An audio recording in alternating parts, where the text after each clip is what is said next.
Welcome to today's deep dive. We're going way beyond the familiar Silk Road Mm-hmm. to explore ancient India's impact on the world. Mm. And we're using this fantastic book, The Golden Road, How Ancient India Transformed the World by William Dalrymple as our guide. It's a good one. And you guys are in for some serious surprises. Mm-hmm. We're going to be talking about connections that stretch from Afghanistan all the way to Japan, uncovering India's role as this global hub, Yeah. not just for trade, but for ideas as well. Yeah, it's so easy to get caught up in thinking about how other cultures influenced India. Right. The Persian and the English influences. Yeah. Those are really obvious. But for over 1,000 years, India was the one shaping the world around it. Okay. And that's what this Golden Road concept is all about. It really captures that. Mm-hmm. And one of the most incredible stops, I think, on this road has to be Nalanda University. Yeah, oh yeah. Can you imagine a bustling international university Mm-hmm. with 10,000 monks and scholars from all over Asia? It wasn't just any university. Nalanda was this incredible, I guess you could say, melting pot of knowledge. They were debating everything from Buddhism and the Vedas to logic, grammar, medicine, even magic. Wow. There's even this quote from a Chinese traveler who visited Nalanda, and he described it by saying, "From morning till night, they engage in discussions. The old and the young mutually help each other." Wow. So it really paints this picture of this vibrant intellectual community. That's incredible, to think about that level of dedication to Yeah. learning. But it wasn't just about dusty libraries and scrolls, right? No. This Golden Road was a very real physical route of exchange. Exactly. And it wasn't just the overland Silk Road we're talking about here. Yep. Dalrymple focuses on what he calls the Eastern Golden Road, which relied on the monsoon winds to facilitate trade across the Bay of Bengal and into Southeast Asia. So ancient mariners were like hitching a ride on the wind to bring Indian goods and ideas to places like Cambodia. Yeah, it's so easy to get stuck in our modern view of the map and borders. But the sea, especially with predictable wind patterns, like the monsoon, Right. could connect people way more efficiently than you might think. In many ways, this maritime route was even more important Right. than the overland Silk Road that we hear so much about. Wow, this Eastern Golden Road. It wasn't just about spices and silks, though, was it? No. I mean, we're talking about actual scientific ideas being exchanged here. This is where it gets really interesting. In the 5th century, Okay. Indian astronomers correctly theorized a spherical Earth that rotates on its axis. Wait, centuries before Copernicus? Exactly. That's mind-blowing. It really challenges our understanding of scientific progress. Indian thinkers were grappling with very sophisticated concepts Right. long before they were widely accepted in the West. Wow. Think about the decimal system, or even the accurate calculation of the solar year. Right. All originated in India. Okay, so how did these groundbreaking ideas impact the cultures they reach? I mean, how do you even begin to talk about influence like that? It's a sensitive topic for sure, but one that Dalrymple really addresses head on. He mentions this early 20th century concept of Indianization.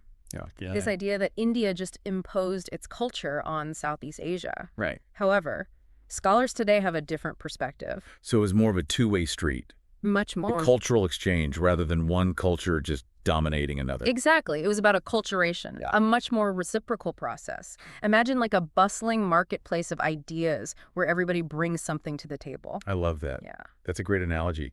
And speaking of vibrant exchanges, Dalrymple talks about these incredible murals in the Ajanta caves, Oh, yeah. discovered by British officers in the 19th century. It must have been like stepping back in time. The Ajanta caves are truly astonishing.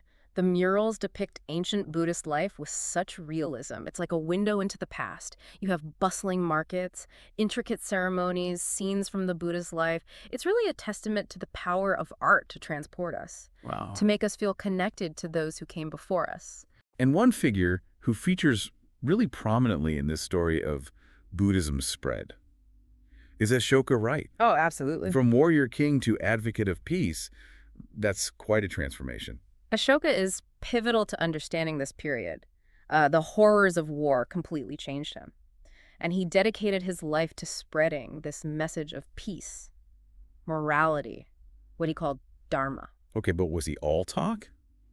Or did he actually take action to spread these ideals? He was definitely a man of action. He improved roads, he sent out missions to distant lands, even had his edicts inscribed on pillars throughout his empire. Wow. It's a powerful example of how one person can create lasting social change. And change was definitely in the air.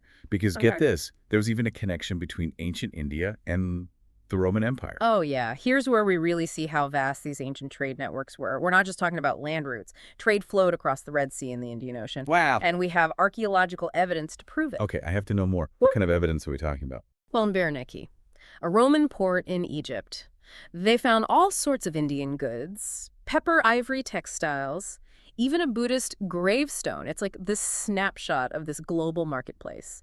And just how interconnected the ancient world truly was. Okay, so I've got trade. We've got this exchange of ideas. But what about Buddhism itself? Did it change as it traveled along this golden road? That's where we get into some fascinating religious history. Within India, a new form of Buddhism emerged, Mahayana Buddhism. And this new form offered salvation to all beings, which was a big change from earlier, more exclusive forms of Buddhism. So it became more accessible to the average person. In a way, yes. And here's the fascinating part. It likely originated in the Kushan territory, Okay. an area influenced by both Indian and Greco-Roman cultures. A true melting pot of ideas. A true melting pot. It really highlights how religious ideas aren't static. They adapt and evolve as they encounter new cultures and social landscapes. And speaking of cultural exchange, Dalrymple tells this amazing story of the Barma kids, Okay. a family that really embodies this blending of traditions. Who were the Barma kids? Well, they were originally Buddhist scholars who converted to Islam and became incredibly influential figures in the Abbasid Caliphate in Baghdad. Wow, so they were bridging two worlds. Exactly, and they were huge patrons of knowledge. They commissioned translations of Indian texts on a wide range of subjects. From math and astronomy to medicine and literature, their story really shows how ideas can transcend religious and cultural boundaries. It sounds like ancient India was this wellspring of knowledge Absolutely. that flowed outwards, Oh. influencing Oh. religion, philosophy, science, even mathematics. Wow. Speaking of math, Indian innovations in that area had a major impact on the West, didn't they? This is a part of history that's often overlooked, but incredibly important. We're talking about concepts like the decimal system and the concept of zero making their way from India to the West. Key figures like Al-Khwarizmi and Fibonacci helped introduce these ideas to Europe. It's amazing to think about the foundation of modern mathematics, Wow. having roots in ancient India. Incredible. It's incredible to think how much we owe to those early Indian mathematicians. Yeah. But it seems like a lot of the influence we've talked about flowed eastward. What about connections between ancient India and Southeast Asia? Were there any major political or cultural exchanges happening there? There absolutely were. Dalrymple dives into the Chola dynasty of South India. Okay. They were this powerful maritime empire with strong trade links and cultural exchange with Southeast Asia, particularly the Khmer Empire. Think of Angkor Wat, Oh, right. that iconic temple complex in Cambodia. It's a testament to Indian architectural influence in the region. Wow, to think that such an iconic structure has roots in Indian influence. Yeah. It's remarkable. We've covered so much ground already. Trade, religion, science, art. I'm beginning to understand why Dalrymple calls this the Golden Road. It really is a remarkable story, and we've only just scratched the surface. What's so fascinating is how much we tend to view history through a Western lens. Right. And Dalrymple's work challenges us to expand that view and explore the golden roads of other civilizations. It's definitely making me rethink some assumptions. I can't wait to dive into the next part of our deep dive. I have a feeling there's much more to uncover on this journey along India's Golden Road. Oh, yeah. And the journey along this golden road takes us to some truly fascinating places. Remember how we talked about the rise of Mahayana Buddhism in India with its message of salvation for all beings? Well, this new form of Buddhism didn't stay confined to India. It traveled across the Golden Road and took root in new and surprising ways. That's right. We talked about how Mahayana Buddhism likely originated in the Kushan territory. This amazing blend of Indian and Greco-Roman cultures. It's like a perfect example of how ideas evolve when they encounter different ways of thinking. But where did Mahayana Buddhism go from there? Did it reach China? Absolutely. In fact, it had a profound impact on Chinese culture. Think of figures like Kumarajiva, a brilliant scholar who brought Mahayana Buddhist texts to China in the 4th century. He wasn't just a translator, he was like a master of language, bridging the gap between Sanskrit and Chinese. He even famously said that reading bad translations of Buddhist scriptures was like eating rice that somebody else had chewed. That's a hilarious analogy. It Oh, makes yeah. total sense. He was making these complex Buddhist ideas accessible to a whole new audience. So Kumarajiva was instrumental in bringing these texts to China. But didn't someone actually travel from China to India in search of Buddhist knowledge? Yes. There's this incredible story of Xuanzang, a legendary Chinese monk who made an epic pilgrimage to India in the 7th century. He was like a real-life Indiana Jones of Buddhist scholarship, braving famine, bandits, and treacherous mountain passes, all to reach the source of Buddhist wisdom at Nalanda University. Wow, talk about dedication. His journey must have had a huge impact on China. It did. Buddhist doctrines, concepts of time and space, even ideas about the afterlife, they all shifted dramatically after his return. It's a powerful example of how one person's quest for knowledge can reshape an entire culture's worldview. But the influence of Buddhism went beyond just the elite. It actually permeated every level of Chinese society. It's amazing to think about the ripple effect of these ideas traveling along the Golden Road. And it wasn't just China, was it? We talked about the Chola dynasty's connections with Southeast Asia, particularly with the Khmer Empire. It sounds like those connections went deeper than just trade. Absolutely. Remember Angkor Wat, that breathtaking temple complex in Cambodia? It's heavily inspired by Indian architectural forms and serves as a testament to the enduring legacy of India's influence in Southeast Asia. You can still see echoes of ancient India in the art, architecture, and spiritual practices of the region. So we're seeing this recurring theme. India as this wellspring of knowledge, innovation, and cultural influence that radiated outwards in all directions. But those journeys along the Golden Road weren't always easy, were they? Dalrymple mentions some pretty harrowing accounts of pirates and perilous sea Oh, voyages. yes. Travel back then was a completely different experience. Imagine being Xuanzang, facing treacherous conditions, and even encountering pirates who nearly sacrificed him to the goddess Durga. It really puts our modern travel complaints into perspective. Wow, that's a travel story you don't hear every day. It really highlights the risks these scholars and travelers were willing to take to spread knowledge and connect with other cultures. These stories, alongside the grand narratives of trade and empires, they remind us of the human dimension of history. They help us connect with the people who lived and breathed these experiences. It brings those historical events to life, doesn't it? We talked a lot about Buddhism, but Hinduism also played a role in this cultural exchange, right? How did Hinduism travel along the Golden Road? Dalrymple highlights the Pallava dynasty of South India, who were powerful patrons of both Hinduism and Buddhism.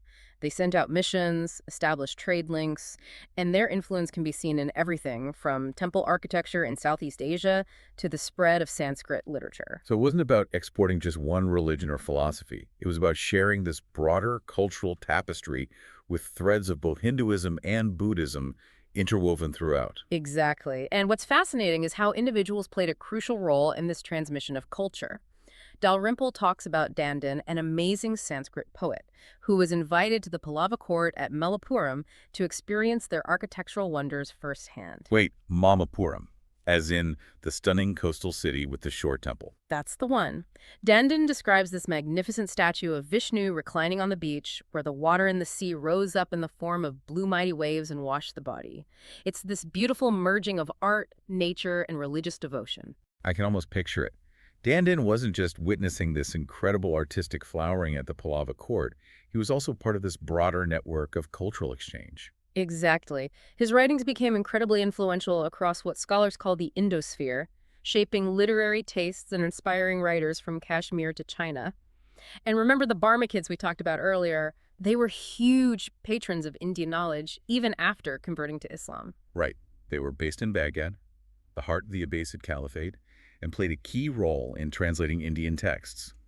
Didn't they also help translate some of the stories from 1001 Nights? That's right. They commissioned the translation of a vast range of Indian texts, including works on math, astronomy, medicine, and even the stories of Sinbad.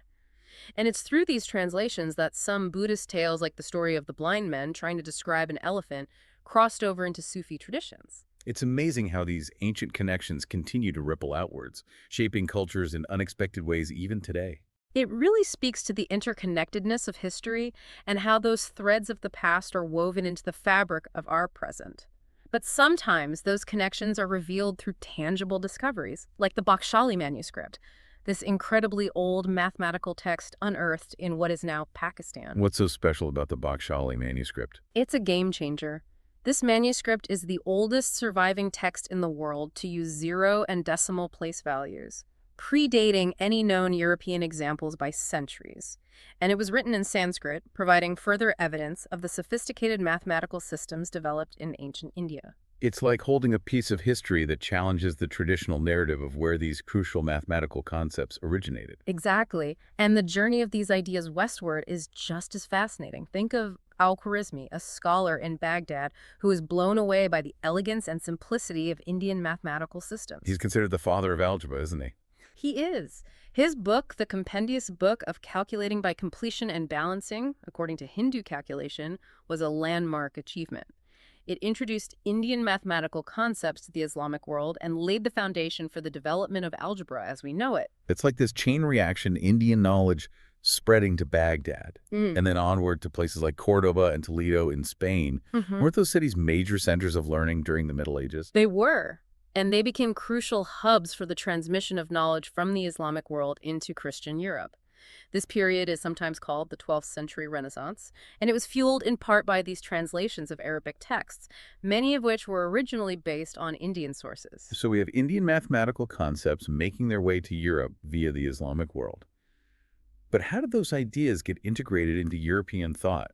It's not like everyone just suddenly switched over to using the decimal system. It was a gradual process, a slow but steady diffusion of knowledge. Think of figures like Gerard of Cremona, a scholar who traveled to Toledo in the 12th century specifically to access the vast knowledge preserved in Arabic texts. He collaborated with Muslim scholars to translate a treasure trove of scientific and philosophical works, including those on mathematics. So it was a true collaboration, a testament to the power of intellectual curiosity that transcended religious and cultural boundaries. Absolutely. And then there's Fibonacci, the Italian mathematician who traveled extensively throughout the Mediterranean, encountering different mathematical systems. He was really impressed by the efficiency of the Indo-Arabic system and brought it back to Europe, popularizing it in his book Liber Abaci. Isn't that the book with the famous rabbit problem? The Mm-mm. one that generates the Fibonacci sequence? That's the one. While the sequence itself isn't directly from Indian mathematics, Fibonacci's book as a whole introduced European readers to the decimal system and other key concepts that paved the way for their eventual adoption. So it's like this long and winding road, with Indian ideas traveling across continents, cultures, and even religions, ultimately shaping the way we understand the world today. It's mind-boggling to think about the lasting impact of these ancient exchanges. And that's the beauty of Dalrymple's work. Yeah. He takes us beyond the familiar narratives of history, revealing these hidden connections and challenging us to reconsider our assumptions about the past. It makes you wonder what other golden roads are out there, waiting to be explored. What other stories of interconnectedness might completely change our understanding of history? Those are great questions to ponder. And that's what makes the study of history so captivating. It's full of surprises, and there's always more to learn. I'm definitely ready to keep exploring. There's still more ground to cover in our deep dive, and I'm sure there are plenty more twists and turns ahead on this incredible journey along India's Golden Road. We've been following this incredible golden road of Indian influence, and one of the places where it really comes to life is in Berenike, that Roman port city on the coast of Egypt. Mm. Dalrymple talks about the incredible discoveries made there. Oh, yeah. All sorts of Indian artifacts, from everyday peppercorns to exquisite ivory and colorful textiles. Berenike is like a time capsule from this ancient global marketplace, you know? Yeah. It's fascinating to see tangible evidence of these trade networks Right. that spanned the Indian Ocean, connecting worlds that might seem so distant to us today. Right. It really challenges our modern perception of isolation between ancient cultures. It's like those maps we see in history books with Yeah. all the trade routes crisscrossing the globe. Mm-hmm. They suddenly become real when you think about those ships laden with goods, braving the open seas to connect these vast empires. And the discoveries in Berenike go beyond just everyday trade goods. Okay. There's evidence of Indian religious influence as well. They even found a Buddhist gravestone dating back to the Ptolemaic era. Wow. It challenges the idea of the Roman world as this self-contained entity. Right. Clearly, there were these dynamic exchanges happening with far-flung regions, like India exchanges, that went far beyond just material goods. A Buddhist gravestone in Roman Egypt. Yeah, That's an incredible find. it is. It speaks to the power of these cultural and religious ideas to travel across vast distances and take root in new lands. And those connections weren't one-sided. Okay. Dalrymple highlights how Roman luxury goods were highly sought after in India. Okay. Wine glassware, even works of art. It was a true global marketplace driven by supply and demand, Yeah. with goods flowing in both directions. It makes you realize that this wasn't just about India exporting its culture and ideas. Hmm. It was a much more dynamic process with all these different cultures influencing and enriching one another. Exactly. And you can see that dynamic at play in the specific goods that were traded, for example. Pepper seems to have been incredibly valuable in the Roman world. Okay. Dalrymple even mentions these torpedo-shaped pottery jars they found in Berenike, each containing over 20 pounds of peppercorns. Pepper was like the ancient world's black gold. Yeah. I remember reading about how the Romans were obsessed with it. Oh, yeah. Pliny the Elder even complained about the amount of Roman currency being spent on exotic spices like pepper. Mm, Some things never change. right. We're still drawn to those unique flavors from distant lands. Pepper wasn't just a culinary delight. All right. It was a status symbol, a sign of wealth and sophistication. There's even a mosaic in a Roman villa in Sicily that depicts a goddess, likely representing India itself, surrounded by pepper vines. Oh, wow. It speaks to the value the Romans placed on this exotic spice and the trade connections that brought it to their tables. That mosaic is a powerful image. It It is. makes those ancient trade connections feel so much more real. Mm, You can imagine the Roman merchant who commissioned that mosaic, proud of his connections to the exotic East and the wealth those connections brought him. it's a great reminder that history is about real people, Right. driven by real desires, making choices that shape the course of events. Yeah. And sometimes those choices have unexpected consequences. Dalrymple argues that the Roman demand for luxury goods might have actually played a role in the decline of the Red Sea trade route. Really? How so? Well, as the Roman Empire weakened, its demand for those luxury goods from the east also declined. Okay. Around the same time, piracy increased in the Red Sea, making the journey more dangerous and less profitable. So it was a combination of economic and political factors that shifted those trade patterns. Mhm. It makes you realize how interconnected everything is. Yeah. How even seemingly distant events can have this ripple effect across the world. Exactly. But as one trade route declined, others flourished. Right. The Eastern Golden Road, with its reliance on the monsoon winds, became even more vital in connecting India to Southeast Asia. And beyond, those ancient mariners adapted to changing circumstances, finding new ways to connect people and cultures. Through this constant dance between cultures. Yeah. With trade routes shifting, ideas evolving, and people adapting to a world in constant flux, it makes studying history so much more dynamic and engaging when you see it as this interconnected web of relationships rather than just a series of isolated events. And that's one of the things that makes Dalrymple's work so compelling. He helps us see those connections, those golden roads that weave through history and shape our world in ways we might not have imagined. It encourages us to look beyond our own cultural perspectives and embrace a truly global understanding of the past. I think that's a great point to end on. A huge thank you to our expert for taking us on this incredible deep dive into India's Golden Road. My pleasure. And to you, dear listener, I encourage you to explore William Dalrymple's book and discover for yourself the fascinating story of ancient India's profound impact on the world. Until next time, keep diving